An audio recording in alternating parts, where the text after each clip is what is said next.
Welcome to Public Forum, a community outreach program produced at North Idaho College on the shores of Lake Coeur d'Alene. Featuring guests from around the globe, addressing a wide variety of subjects, Public Forum serves to educate and enlighten. Please join host and moderator, political scientist Tony Stewart, in welcoming today's guest.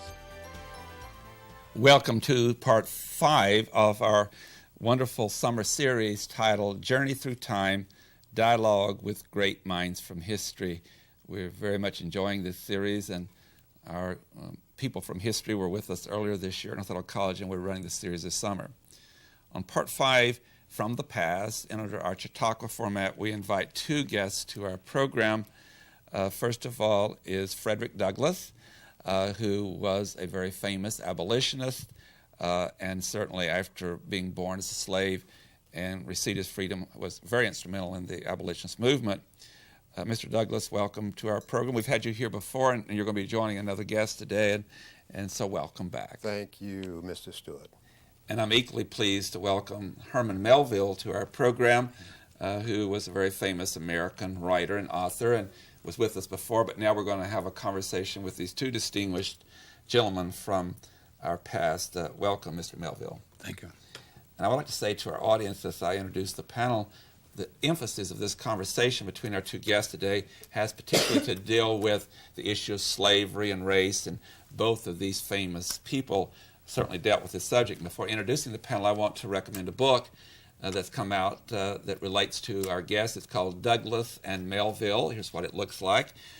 This book is authored by Robert Wallace, and it's with Spinner Publications and came out in 2005. And after hearing this interview, you might want to get this book.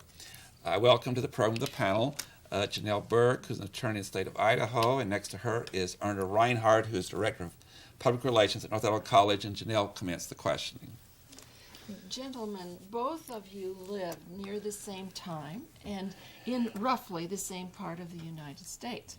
But as you were explaining to me before the program, it's unknown whether you ever met or how much you might have known each other. But because you both lived at the same time and near the same place, you must have had some ideas about what were the important issues of the day. And please feel free for both of you to answer, but let's start with Mr. Douglass first and kind of a dialogue between you as to what you saw as the important issues of the day. Well, the great issue of the day, I think, is the same issue that we confront today, follows the history of this country, and that essentially is democracy in America, and the quest for all of us to develop a common humanity. That has always been my subject. This morning I spoke about the meaning of the 4th of July, and I talked about one can go wherever you want. You can travel through the old world. You can travel through the kingdoms of South America. I talked about going to England, Ireland, Scotland, and Wales. Throughout this country and throughout the world, people are trying to find a common humanity, and the American experience of democracy, or the lack thereof, seems to be the issue that confronts us in this day. Mr. Melville? And I think the issue of an American literature also needs to be confronted. Away with this flunkyism and worship of English writers. We need to discover our own voices and our own writers, and we need to support our writers. Our writers have been supporting us for too long. But of course, in the years before the Civil War, the great issue is, as Mr. Douglass has said, and it was an issue in American families as well as in the country at large. My father-in-law was the first northern judge to send a runaway slave back to his master under the 1851 Fugitive Slave Law.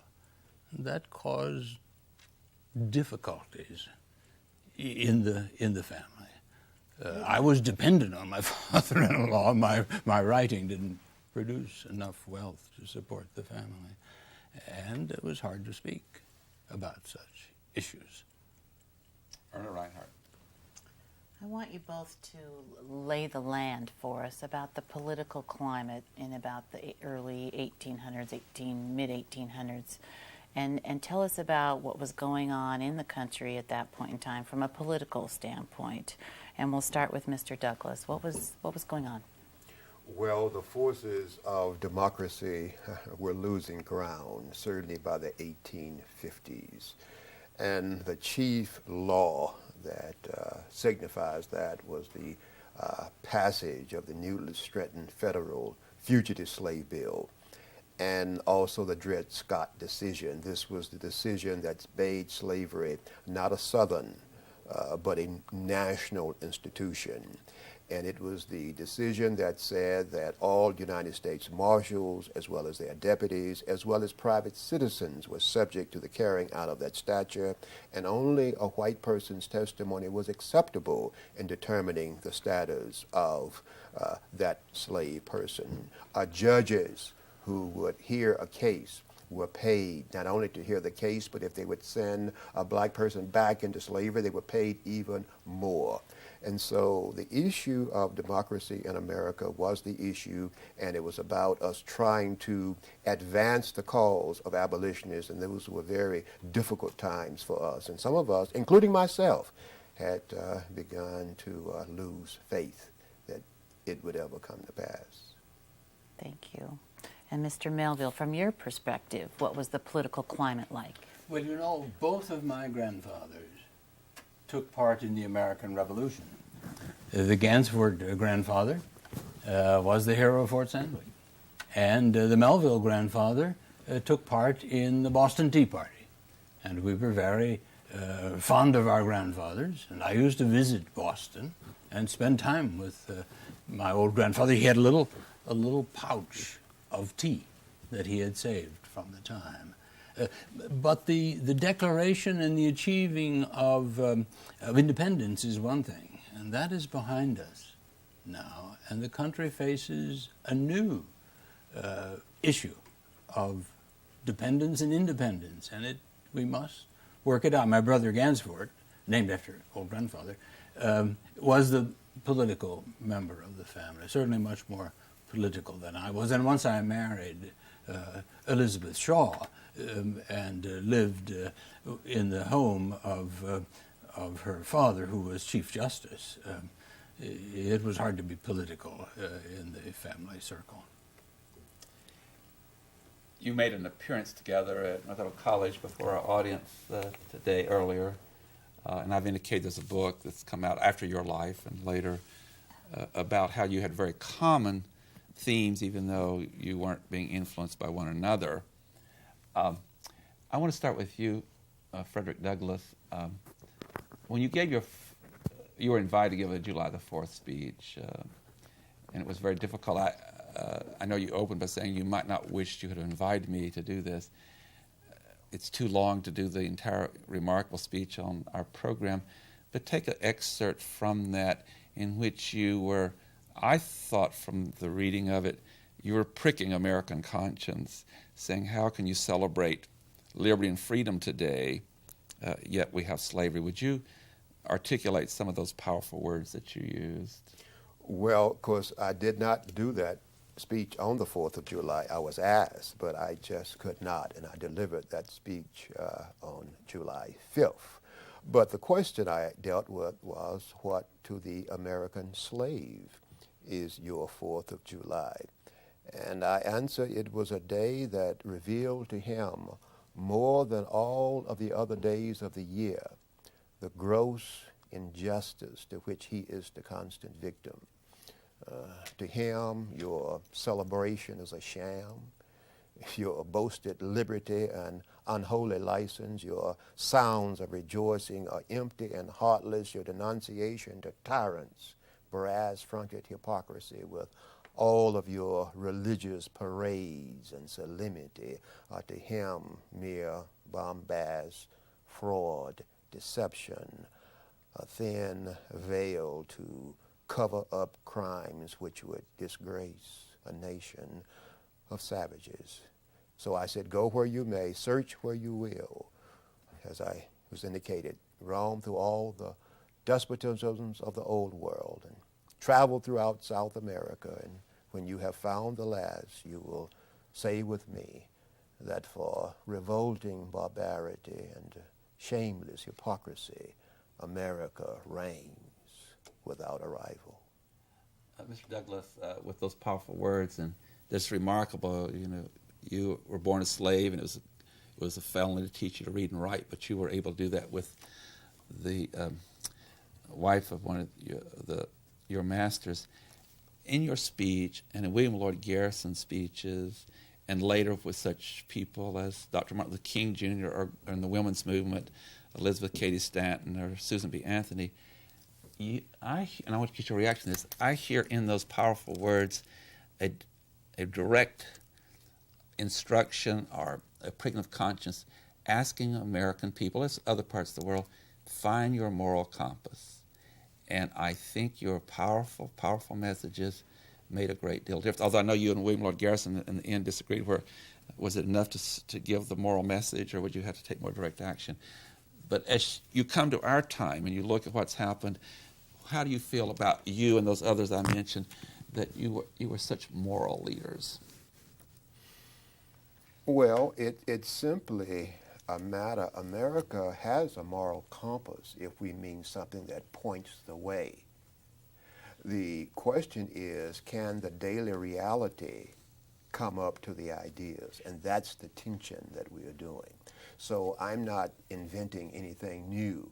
I'm just simply asking America, can it live up to those ideas that says we hold these truths to be self-evident, that all men are created equal, that they are endowed by their Creator with certain inalienable rights, and among these are life, liberty, and the pursuit of happiness. It is no more. It is as simple and complex: life, liberty, the pursuit of happiness for every American. But your powerful words and the others that I mentioned were bringing to the attention of people, was it not, you are not focused on the moral compass, and we need to do that. Oh, indeed, that's the question. Mm-hmm. That's the question, and that's the challenge. And that's the challenge, of course, for all of us. And I admit, in passage of the 15th Amendment, there are those who said I had lost my moral conscience when I talked about it being the black man's hour, even though I've always been proud to call myself a woman's rights man. But my friend Elizabeth Cady Stanton and Susan B. Anthony and Sojourner Truth said, Frederick, perhaps you have lost your moral compass. In so many words, as a matter of fact, Sojourner asked me if God was dead, in terms of my belief. So we all struggle with those tensions, and that's the great issue of the day. Well, that's why you all treated it so wonderfully in history, because of what you were recommending in the moral compass. Mr. Melville, you had a very important conversation with your wife, Elizabeth, over her father, and you know that you've gotten a lot of your financial support from him. Could you quote from or paraphrase what bothered you so? First, what did you say to your wife? And secondly, what was in that decision, the words that were so troubling to you, even though it was your father-in-law that you admired very much? Well, Elizabeth and I had a dispute about father, and it was not easy being married to me, I'm sure. I had written about an escapade I had in the South Seas, and so Elizabeth was not able to have a church wedding as she wanted to, because everybody would come to see who this woman was who got Herman Melville away from Fayaway, the South Seas maiden. But that is beside the point. The argument at that time was about her father's decision, two decisions essentially.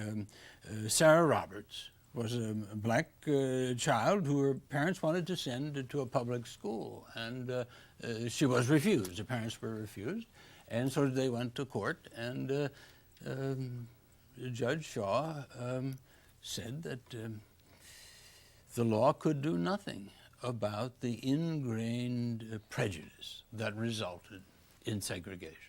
The law was helpless to do anything about it. And I disagreed. I didn't know the law, but I knew what was right. And then the more recent case, after the passage of the Fugitive Slave Law, Thomas Sims was sent back home master after he had escaped. And such a thing had not happened in New England, especially in Massachusetts, in years. But the judge insisted that the law must be obeyed. The law, it was already in the Constitution. It was constitutional requirement that runaways be returned to their master as any lost or stolen property. But it had been neglected. Now it was enforced, and my father-in-law enforced it. Your father-in-law also had some language in the decision about, did he not only talk about the law but also the moral question? No, he was pretty clear about the moral question. The family was not abolitionist, but they knew the immorality of slavery, and he felt that his conscience could not dictate what his decision had to be. That had to be guided, so in his not moral, by private conscience, but by the law. In his moral thinking, he really knew it was terrible, the slavery, Yes, he did, but of he course. thought he was bound by the law. Exactly. So as a judge, it was not his duty to make the law, but to... But in your response and comments, am I reading it correctly to say that you also maybe chastised him? Well, I did not have the courage to chastise him, but I was reminded of a preacher that I wrote about in one of my books who pursued sin and gave no quarter to it, even if he had to take it out from beneath the robes of senators and judges. I just put senators in there, too. You were a little hesitant to put judges in there. Just all by themselves, that's right. Yeah, That's right. might have been because of your father-in-law. But you were appealing to a higher law. Oh, exactly. Exactly. Janell, Burke.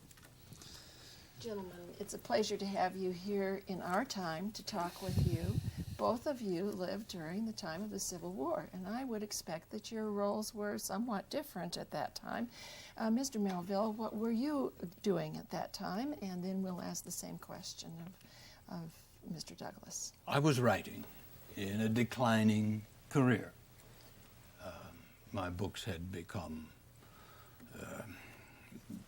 uninteresting to the reading public in large ways. And as I explained, a fire destroyed some of the books and the plates. But during the war, I visited the battlefield. One of my cousins was in a battle or in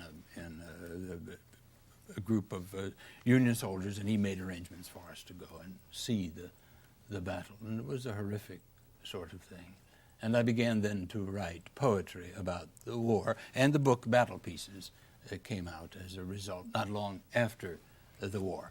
And but they were not written from direct experience, either in the service or even witnessing much, but written from newspaper accounts of the events. And they were as much opposed to war in general as to this war in particular. I suppose I had three roles. One, I was a concerned father and a proud father. Two of my three sons were serving in the war. Two, I was a recruiter. When my friend Governor Andrews got the word that there would be a black regiment, I recruited the Massachusetts 54th Regiment and Massachusetts 55th Regiment. And in a wider sense, I was a critic of the president, making the argument that there will be no Union-saving war unless we have an abolitionist war. So the war should be about the freedom of the slaves as well as the saving of the Union. So father, recruiter, and critic would be my roles during the war. Reinhardt. Both of you are masters of the written word. Mr. Douglas, you owned a newspaper, and of course, Mr. Melville, you were a very famous author. Share with us a little bit about your thoughts on education and how important that was to you and how important it was to be able to write. Go ahead. Oh, education is something that, of course, I've always been concerned about as a child, trying to register my oldest daughter, Rosetta, in the school nearest us. And recently I've been in contact with a lady you may have had here, I don't know, certainly you know her, Mrs. Harriet Beecher Stowe. She informed me that she had come in contact and inherited some money and wanted to know what she should do with it. And I have encouraged her to open up a school, an industrial school, to help train this former slave laboring class into a free laboring class. Education is absolutely critical, vocational, technical schools, training in the mechanical arts for our people.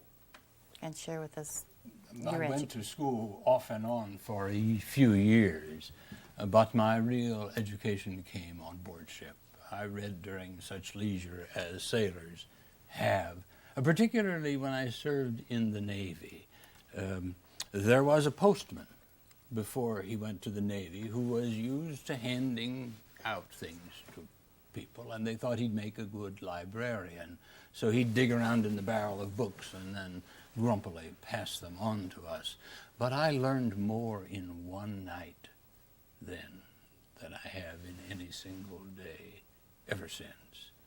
Something about the sea that puts you to sleep in a minute if you're reading philosophers. But if you're reading great literature, it adds a spice to the reading. And that was my Yale College and my Harvard aboard a whale ship. One of the things that both of you have dealt with in your speeches and your writing without conversation with one another is the issue of flogging. And Mr. Melville, I'll start with you and then we'll conclude with Mr. Douglas. Flogging in two situations. There's that tragedy of flogging of slaves on the plantation, and you saw Mr. Melville flogging on the ship. So the parallel here is very, very interesting and also very tragic in many ways. Would you share, first of all, what you saw in flogging? Well, on the cruise that lasted a bit over a year from Hawaii back to Boston, I saw 163 Americans, mostly whites, but some blacks, flogged on that ship out of a crew of 500. And as I said, John Randolph of Virginia, when the man of war took him to be our ambassador to Russia, he saw more flogging on that cruise than he saw on his own plantation of 500 slaves over 10 years period. Why should the American Navy have the same regulations as the Navy of the Tsar of Russia? It is a scandal. So again, that was another example of the challenge that was lying ahead for our country and our evolving a democracy to say, here's another thing that must end. Yes, and in the Navy, if you are a common sailor, you will never become a captain. Cannot be. You must enter as an officer, must be from the right class of society. Mr. Douglas, you were born as a slave, and I believe it's about age 19 or 20 when you were able to escape, but then you knew of the whole story and you knew of other people.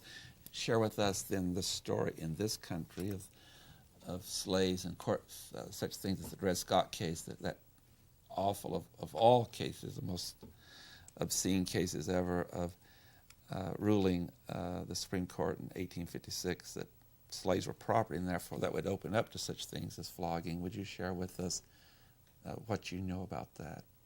About flogging? Yes. Oh, I have a very complex relationship with flogging. I have seen people flogged. I have heard flogging, and I myself have been flogged. My first example, when I was merely a child, my Aunt Hester was hung up by her hands, and the master would flog her, and then he would go to church, and then he would come back and he would flog her some more because she would not consent to certain favors that she wanted. Flogging was as American as an apple pie, and they say in your time. It was after I had escaped that I thought back and realized from whence came the spirit I had to resist flogging, I don't know. But it was when Mr. Covey attempted to flog me that I ceased to be a slave in fact, though I remained a slave in form. So I have a very complex, and I wear the scars of flogging on my back. I have a very personal relationship with flogging. Let's go a little bit more into that story. It was so powerful that there's a day came in many people's lives where you drew the line. There's certain things not going to happen.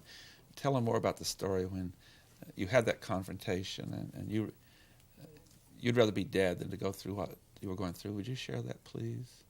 Well, this was something that many men went through, because flogging wasn't simply a matter of chastisement. It was a matter of breaking the spirit, and it was a matter of making sure you understood who had the power. It was a training ground. Young white boys, when you had reached the age of 15 or 16 and you were separated from your white playmates, one of the things that the father would have him to do is to flog a former playmate to make sure you understood who was in control.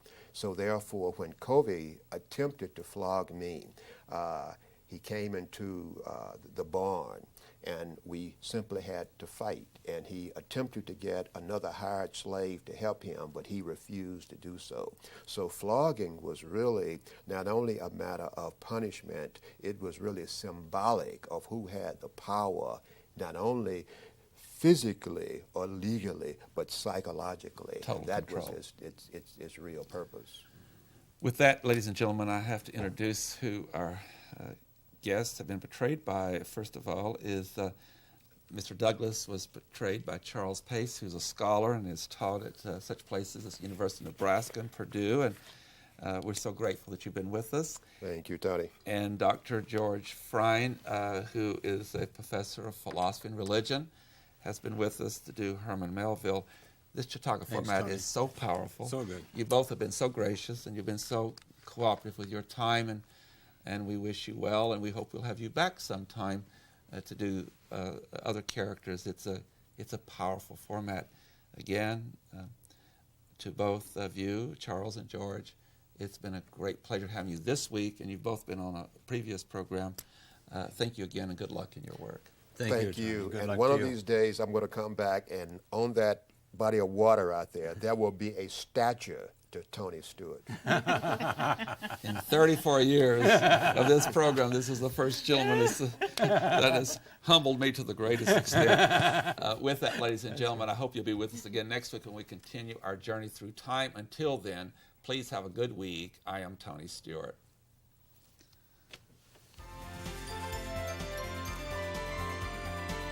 Recorded on the campus of North Idaho College, Public Forum is the longest-running in-house college production on PBS. Each episode is pre-recorded live and is an educational outreach from North Idaho College. Please join us at this same time next week for another edition of Public Forum on this public television station.